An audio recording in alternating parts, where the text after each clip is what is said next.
Administrator Kelly Loeffler posting in part this quote. Today, our agency took action to suspend 6,900 Minnesota borrowers amid suspected fraudulent activity, circle suspected. In total, these borrowers were approved for 7,900 PPP and EIDL loans worth approximately $400 million. But Democrats are doubling down on blaming President Trump for politicizing the scandal. We're taking fraud seriously. We're working every day to improve our systems, hold those criminals accountable, and move our state forward. That's why it's incredibly frustrating to me that Donald Trump and Republicans want to use this as a political vehicle to cut funding entirely to our state. Minnesota State Representative Nolan West joins us now. He's the co-chair of the Children and Families Committee and is with us. Great to see you. Your thoughts about blaming Trump for something he had nothing to do with, nor did he have the job when most of this fraud was taking place. Yeah, no, he's not governor of Minnesota, and that's not how our system works. We have industrial scale fraud here. That's what the attorneys have been saying as they indict 80-some people, and we're seeing convictions across the board. So that's around, they're saying, could be $9 billion. So when you look at $400 million for PPP loans, that's peanuts compared to what we're seeing in Minnesota. And this has been going on for years. So trying to make it a thing right now when nothing has been done, when we've seen nothing happening on this in years, just makes absolutely no sense. So, Nolan, when did you know about it? And what was the biggest surprise, if anything, when it became exposed and getting more exposed every day? Well, I mean, we've known about it for probably a little over a year, at least I have anyways. And the couple of these centers get over $1 million of tax dollars. And we checked them out. Nobody's there. Then even KSTP News went down there. We had mainstream media down there seeing no children present. And that made a little waves, but it didn't come until Nick Shirley had that viral video of doing the same thing. And it was just starkly there for everyone to see. And if you're claiming, what, 40-some kids, I think it is, they're claiming and getting reimbursed by the taxpayer for, you go up at 11 a.m. or 1 p.m. and there's no children, that's insane. And then eventually they invited the mainstream media, the Star Tribune, that's our big liberal paper.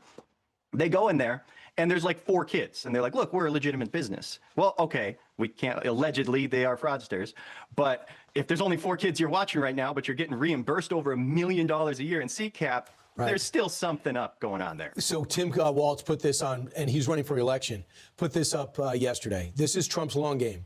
We spent years cracking down on fraudsters. It's a serious issue, but this has been his plan all along. He's politicizing the issue to defund programs that help Minnesotans.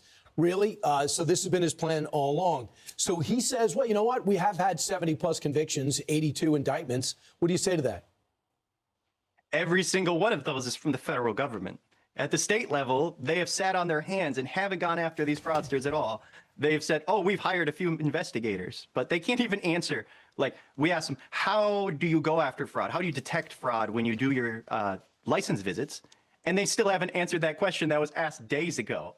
So I have a feeling it's not enough. They should know better, but we have to get to the bottom of this because $9 billion, we could help a whole lot more people, right, if we didn't have so much fraud in the system. But we're too busy helping Somalia and perhaps the Somali terror group Al-Shabaab. So now, into effect in Minnesota with the new year, you now have paid leave program, and it includes up to 12 weeks care for newborn or sick family members, 12 weeks for serious illness, capped at 20 weeks per year, and separate from existing parental leave that can run concurrently. So things are going to get even more lenient in Minnesota legally, let alone if you want to abuse the system. You guys ready to pay for this?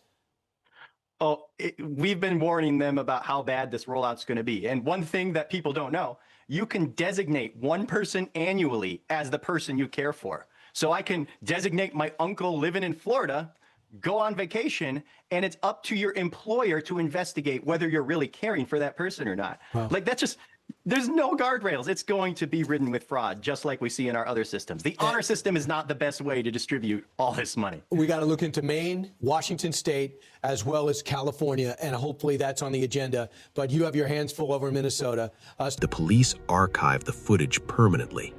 A long, satisfied inhale and silence. Ethan was never found. 17, the pattern across America. When federal analysts reviewed the case, something horrifying emerged.